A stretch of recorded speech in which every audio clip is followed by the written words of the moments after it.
प्रकृत आज कटक महानगर निगम तरफ गोटे गुरुत्वपूर्ण पदक्षेप दिया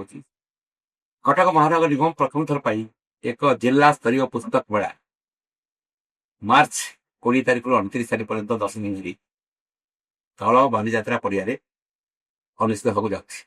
सीएमसी पक्षर गोटे बड़ प्रयास नि जिला प्रशासन सहयोग दि सीडीए सहयोग दि गोटे जिला स्तरीय पुस्तक मेला जो जिते भविष्य पीढ़ी अच्छा स्कूल कॉलेज समस्त निमंत्रण कर पार्टिसिपेट कर सबुठ गौरवर जगह हूँ महानदी कूल उपभोग करेंगे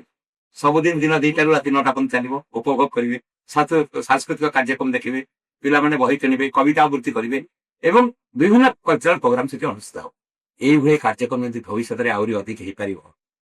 से प्रयास सीएमसी नहीं।